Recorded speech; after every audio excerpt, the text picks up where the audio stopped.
ইউক্রেনের কাছে থাকা প্যাট্রিয়ট মিসাইলের মজুদ প্রায় শেষ হয়ে গেছে বলে খবর প্রকাশ করেছে সিএনএন। ইউক্রেনের যুদ্ধাস্ত্র প্রকৌশলীর বরাতে এ তথ্য জানানো হয়েছে।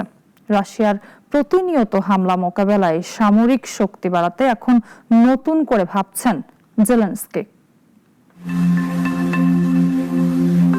রাশিয়ার প্রায় প্রতিদিনের ক্ষেপণাস্ত্র ও ড্রোন হামলা মোকাবেলায় ইউক্রেনে ব্যবহৃত যুক্তরাষ্ট্রের তৈরি প্যাট্রিয়ট আকাশ প্রতিরক্ষা ব্যবস্থার ইন্টারসেপ্টর প্রায় ফুরিয়ে গেছে বলে জানিয়েছে ইউক্রেন।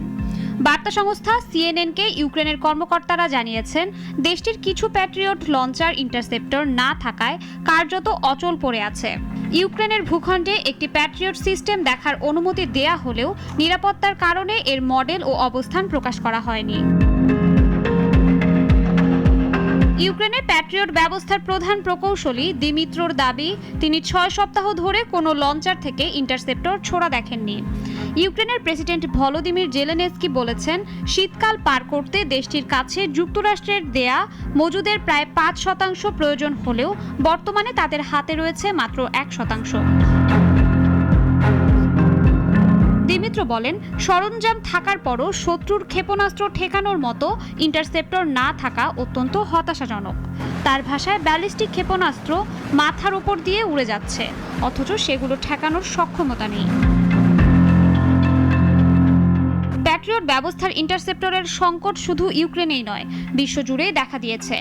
ইরানের সঙ্গে যুদ্ধের সময় উপসাগরীয় অঞ্চলে বিপুল সংখ্যক ইন্টারসেপ্টর ব্যবহারের ফলে সংকট আরও তীব্র হয়েছে বলে সংশ্লিষ্টরা জানিয়েছেন।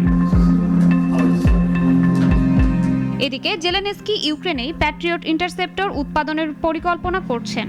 তিনি রেথিয়ন ও লকহিড মার্টিনকে ইউক্রেনে কারখানা স্থাপনের প্রস্তাব দিয়েছেন এবং বলেছেন, প্রয়োজন হলে উৎপাদনকারী প্রতিষ্ঠানগুলোকেই কারখানার মালিক ও নিয়ন্ত্রণ দেওয়ার বিষয়ে তিনি প্রস্তুত।